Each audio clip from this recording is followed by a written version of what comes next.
Thank you. Good evening, everyone. My name is Arvind Srivastav. I lead projects on radar perception at Zoox, which is a self-driving car company based in the Bay Area, and I live in San Francisco. I know it's very late in the evening, so thank you so much for staying for this talk. The talk is on radars in autonomous driving, the current landscape of it, its challenges, and the future. And broadly, I have divided this talk into two parts. The first talk goes over the data aspect, just in a similar theme that we had in the previous talk, the significance of data, as Haibom was presenting. So the first part will go over understanding the radar data, and the second part will go over doing perception with that data. And so we all drive quite a lot for transit, for commuting.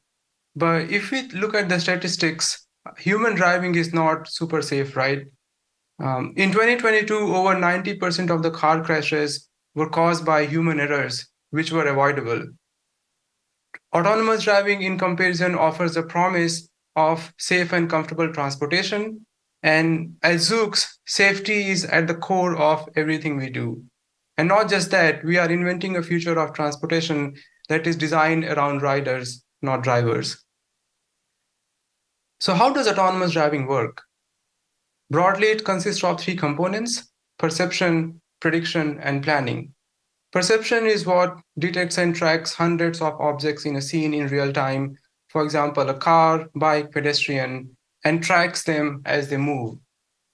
From these perception outputs, prediction infers their behavior and their multiple possible futures. For example, if a car is incoming towards us, it might go straight, or it might take a left turn or a right turn. Similarly, if we have a pedestrian at the crossing, they might cross the road or they might stay at the sidewalk. So there are multiple possibilities that prediction understands and computes their probability of happening. From these prediction outputs, planning decides what the next step the vehicle should take for safe and comfortable transportation. And the whole process keeps on repeating at fast interval.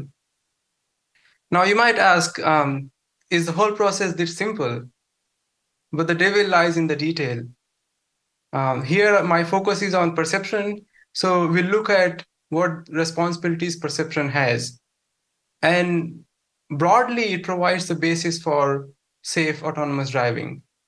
I have a video here, which I'll play shortly, which has sensor data as input. So it has camera data on the top left, then radar data at the bottom left. On the bottom right is a LiDAR data, and then on the top right is the perception output. And as you'll see that from these multiple sensor inputs, perception is detecting objects in the scene and tracking them over time.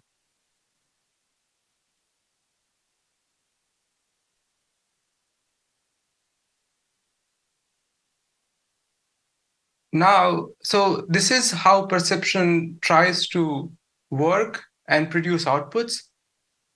But the responsibilities of perception are vast because the world is so complex and dynamically changing. To list some requirements here, it might have to detect objects that are really far away, like over 200 meters. And it's because something might be coming from that distance that is really fast, for example, car at a highway. And for safe driving, we have to detect them early on. Then as we drive, the weather keeps changing. Sometimes it rains a lot, sometimes it gets foggy, and perception has to work in all these weather conditions. Not only that, we also have really complex and challenging type of objects. A good one to list is flatbed trucks, which have this flat portion that extends long in the back. One of the challenges with these flatbed trucks is that they are so close to the road, as well as not much distinguishable from the road, that at times they can be really hard to detect. And camera-only models or LiDAR and camera-only models can't reliably work in these conditions. And the reason for that is, one, they are not as sensitive in long ranges. they have less visibility as well as they get less detections. Being visible sensors, they undergo significant attenuation in these weather conditions, so they don't work reliably for adverse weather. And then because they don't get strong features for challenging objects like flatbed trucks, they can't detect them as either. And that's where radar comes in. It's able to detect and track these objects quite reliably, and that's how it has significance in perception. Just to understand more in detail of radar, how does it work? It's broadly a time of flight sensor. So it sends out electromagnetic energy that has large millimeter wavelength. Some of that energy is intercepted by objects in the scene. For example, this car, which is at 10 meters, or a stop sign at 20 meters. And some portion of that reflected energy is received at the radar. And because it's an electromagnetic wave with speed of light, based on the time it takes, the distance can be computed. And from the distance, there is a way we can also compute velocity. The broad idea is that we take these distance measurements really fast, and then we compute the range rate or the distance rate, and from that we get the velocity. So broadly, radar is really good, really high resolution measurement for range and velocity. It can also get elevation and azimuths similar to pixels in camera by having these multiple transmitters and receivers. Though these pixels or these transmitters and receivers are large because of large wavelength, so broadly radar gets coarse resolution for angle, which are azimuth and elevation. And sometimes these radars are also called 4D radars because of their 4 dimensions, which are velocity, range, and then azimuth and elevation dimensions. Now you might be asking, what are the strengths radar actually has? So one of them to look at is its performance in adverse weather condition. And here I have a chart that shows the attenuation, which is in logarithmic decibel scale over distance for LiDAR and radar. The LiDAR here is 905 nanometers, and radar is the millimeter wave radar that we typically use for autonomous driving. So first, let's look at the orange solid line that's for LiDAR. And its attenuation is significantly increasing because it's a logarithmic scale. So in linear scale, it's going to increase exponentially. So it attenuates quite a lot over distance. If you look at the radar dotted line for moderate fog, it's not impacted at all because the wavelength for radar is larger, so it does not go on any scattering from the fog particles. And as the fog intensity increases from moderate to dense, LiDAR undergoes heavy attenuation while radar is not affected at all, even in those conditions. So because of such good weather robustness, radar is indispensable sensor for perception in these difficult driving conditions. There are a lot of other important features for radar. One of them is being able to detect objects at long distances because of and as we saw earlier, radar can measure velocity, and combine these two provide some really important feature for perception, which is being able to accurately know how far away some object at far distance is and at what velocity it's coming, so that perception can easily track these objects, and based on that, planning can decide what to do for safe driving. Not only that, it can detect challenging objects like flatbed trucks because these are large metallic bodies, and usually metallic bodies have strong reflection from radar data, and they end up producing a lot of points. But at the same time, we have a lot of challenges in radar data as well. They primarily arise from the large wavelength that also provides all the strengths. So due to large wavelength, we have sparse point cloud that do not have high spatial resolution. So generally, it's hard to infer shape of objects from the point cloud data that we get from radar. We can broadly know that there is a cluster which is coming from some object. We can get the velocity, but it's really hard to get the exact shape. And that makes object detection challenging from radar data only. In addition, a lot of surfaces, especially flat metallic surfaces, they behave like reflectors for radar data. And as a result, we get a lot of false positive points. and they at times can produce ghost objects which do not arise from any real object in the world. Just to get a feel of how the radar data looks like, I have also a video here. And in the left, I have visualization of the radar point cloud as the vehicle moves and collects data. And the points here are color-coded based on velocity. The blue points are for stationary objects, the red are for incoming, and the green are for outgoing. And as the video progresses, you'll see that we can track these clusters, but at the same time, we have a lot of noise in data, which can make object detection from radar a challenging task. And this brings us to the core question of this talk, which is how can we maximize the strengths of radar in perception, being able to improve its capabilities, like being able to detect objects at long ranges, perform weather in adverse weather, and detect objects like flatbed trucks, while minimizing the effects of its weaknesses, the sparse point cloud, the false positive points. So this is what this talk mainly explores. Going to perception and object detection now, the world that we operate in is a 3D world for perception. But doing 3D object detection is quite compute intensive because we have huge 3D metrics. So broadly, what we do for perception is we project in one of two popular representations. One is top-down view or the bird eye view, which is looking at the scene from top. And then the second is perspective view, which is the native representation of camera, also, which is what we see as we are driving on the road. Now, the radar data is a point cloud data that can be easily projected in one of the two representations. For the point cloud, for the bird eye view, we basically create a grid, a 3D grid, and we have the point cloud represented in that grid. For the perspective view, we just need to project the data into image space and look at the point cloud representation. Both of the approaches have some strengths and weaknesses because of having a projection of the actual 3D world. The BEV has one of the unique features of being able to preserve the distance between objects. So if they are on the road, they'll have same separation in the 2D BEV as they'll have the 3D, because most of the objects, they are on the road, so their distance is preserved. At the same time, as we are increasing the distance for object detections, the matrix grows quadratically large, and that makes the models quadratically large, and that can be prohibitive in terms of how much distance we can cover while being able to have high resolution for the grid. In the perspective view, the nice thing is that doesn't matter how far away we are looking, it's going to be the same image because this representation is distance agnostic. So we have the constant grid size.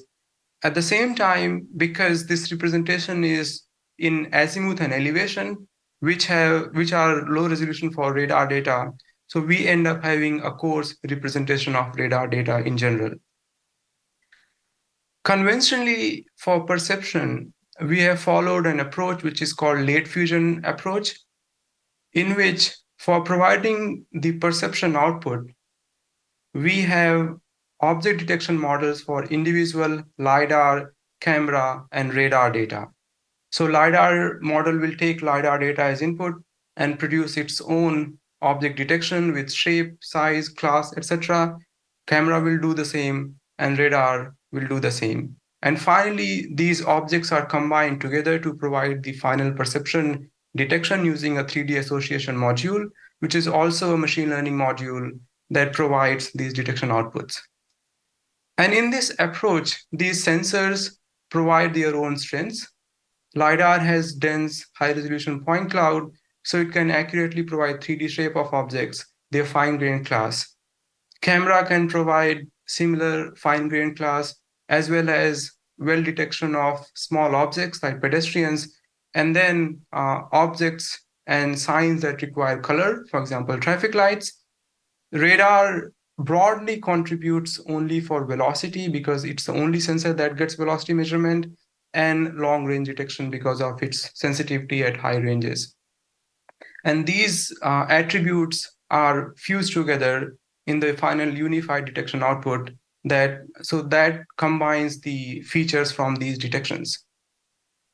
But there are a lot of challenges in this approach, as you can imagine, um, and they arise from a couple of assumptions. So one of them is the assumption that the output of these different object detection modules can provide a final unified detection.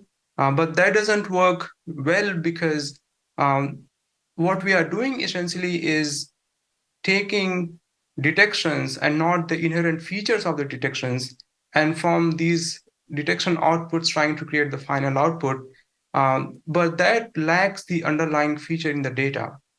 So sometimes it's possible that LiDAR is getting some partial information. If we just look at the case of flatbed truck, LiDAR might get some portion of dense point cloud. Radar gets a good distribution of point cloud, but we don't have the inherent data level features present. And thus, in those cases, it becomes harder for the 3D association module to provide robust detection outputs. We are also trying to create detection for every sensor data, which is not really a requirement because ultimately what we want is perception to provide one detection that is made of data from all sensors. And it's also especially challenging for radar data because we lack high resolution in the spatial dimension. And as a result, detecting objects can be challenging. To look at how radar models are mostly used in late fusion paradigm, one of the popular ones is called point pillars, which does object detection in the bird eye view. The way this model works, and it's quite elegant, it works really well for LiDAR data. It's extended to use for radar data because radar data is also point cloud data. So we have the point cloud data, which is unstructured data format. It's hard to have object detection model like convolution models that can work on this point cloud data. So in the first step, we have this pillar feature net module that takes a point cloud and creates pillars of these points. And from these pillars, we learn the features that are fixed sized. And then that leads to a pseudo image that has the size of grid similar to an image, and then the height is the number of features. So from this pseudo image, which is a representation of point cloud data in a more structured format, then we have the standard convolutional models, which learn the features at multiple layers. And from these outputs, from these features, we have detection heads that detect objects. It does work to a decent extent for radar data, but because of its requirement that it has strong optical shape features, which are weak in radar data, it doesn't really work really well for radar data. So knowing the challenges of current paradigm that we have these redundant detections and then we are not doing as well for radar data because of relying on optical features, a question is how can we better leverage the radar data in perception? And the answer is moving away from this late fusion paradigm where we are sharing opinions, sharing detections, to a paradigm where we are collaborating and we are sharing knowledge from multiple sensor data to provide joint detections. And there are two approaches that are gaining popularity. One is early sensor fusion, and second is occupancy networks. Going to early sensor fusion, the main idea here is the challenge, overcoming the challenge that we were discussing, and the way it works is it takes all sensor data, and from this sensor data, the model tries to provide detection output jointly from the features of multiple data. And it works really well for radar because now the radar does not have to do heavy lifting on detecting object. That responsibility can be shared broadly by the optical sensors data, so for LiDAR or camera, and then radar makes these detections more robust, stronger by adding its own features in these detections. You might ask, it looks simpler, it's more powerful. Why did we not do this before? And the main reason is that there is extra complexity in developing these models because of dissimilarity in data. So, for example, camera data is a 2D data in perspective view, radar data is a point cloud data. They do not have similar representation. Their features are also very different. So, it was hard for a long time to implement detection models that were jointly learning and having early sensor fusion paradigm design. But lately, what we are seeing is from transformer-based architectures, we can develop quite effective early sensor fusion models. And we have seen repeatedly that transformers are universal learners and they can attend to features of very dissimilar modalities by their attention mechanism. And at present, there are two popular approaches for doing sensor fusion with radar data. They try to make the problem simpler by having two sensor fusion instead of trying to fuse all three sensors data. So the first one is camera radar early fusion, and the second is doing LiDAR radar early fusion. In camera radar early fusion, broadly, there are two approaches similar to two projections. One of them is doing the BEV projection and detecting in BEV, and the second one is in the image space or in the perspective view. Because of dissimilarity of representation, so camera has perspective view image, radar is a point cloud. So first we have to create a joint representation, which is similar for both data. And the way it's done is projecting the camera image by a machine learning module to create a BEV feature representation, and then learning features by a feature extraction backbone. Similarly, we get the features for radar data, and then these features are fused together using an attention module to get detection outputs. For the perspective view, which is in the bottom, now we are trying to detect objects in the camera's representation.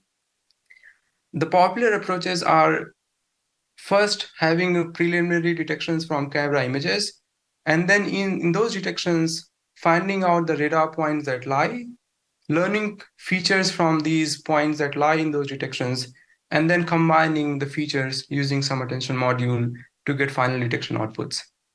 I've listed a couple of popular papers that do it well and provide good improvements over either radar only or camera only models in camera radar early fusion.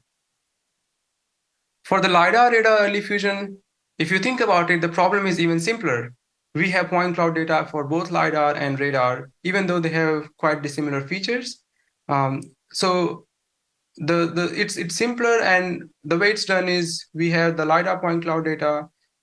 We obtain the features in BEV for LiDAR data. Similarly, we do for radar data, and then we can combine these features to get final detection outputs.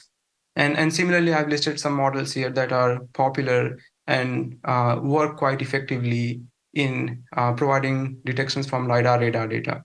And these models also show that compared to LiDAR only data, where it struggles in adverse weather, the early fusion model is able to provide significantly improved robustness in detecting objects in adverse weather conditions like fog. So far, we were looking at the late fusion or early fusion approach, which required us to detect objects first and then track for perception to work. But people have started to ask questions that, is it necessary? And it stemmed from some of the problems that we face that arises from some really rare objects. And because these rare objects are underrepresented in data, they can be hard to detect in perception. A good example is either a pedestrian lying on road or a person coming out of manhole, because these things are extremely rare occurrences. If at all, we can collect them in real world while we are collecting data. What occupancy-based approach says is, forget about detecting these objects. Let's just try to see if they are occupying the 3D world or not. So it creates a 3D grid around the vehicle. And in that grid, at every voxel, it learns whether the voxel is occupied or it is unoccupied. or the third possibility, if it is not observed in sensor data. And from these voxels, the next step is we can track these voxels as the vehicle moves over time, if they are occupied, if they become empty, or if they are tracking some cluster of object. And we can even segment and detect objects from these clusters.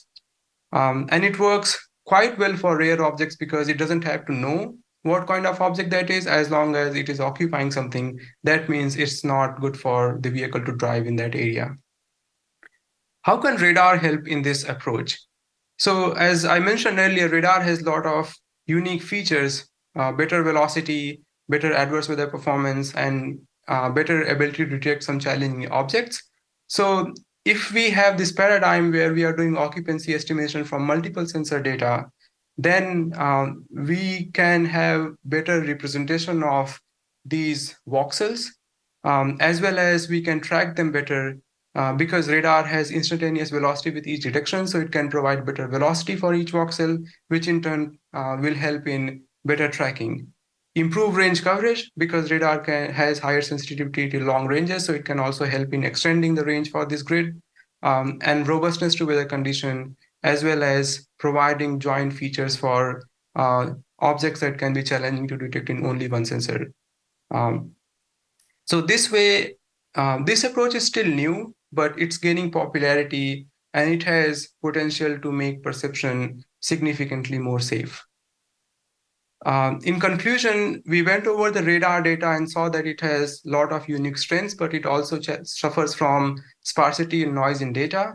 And if we use early sensor fusion or occupancy-based approaches, which are emerging, they can make perception significantly more robust and in turn make autonomous driving safer. This was my talk. Thank you for listening. And it's based on a paper I published recently, which is Radars for Autonomous Driving, a review of deep learning methods and challenges. Thank you, and I open the floor for questions. Thank you very much, Arvind, for the interesting presentation.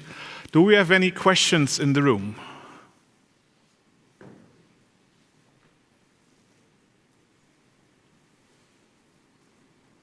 No? Maybe one from me. Is radar here to replace LiDAR? What's your perspective? That's a good question. I would say no, because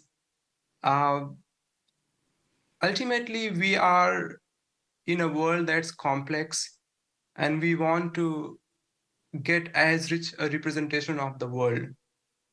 And radar does not have that strong a resolution still to be able to get really fine-grained shape of objects and work for smaller objects, detecting smaller objects, for example, maybe a bicyclist or a pedestrian. It is not as robust at the moment. So we need all three sensors, honestly, to be able to provide safe perception and in turn safe driving. Thank you. Let me have another look at the room. Any more questions from here? I don't think so. Let's give Arvind a big hand. Thank you for the interesting presentation, Arvind.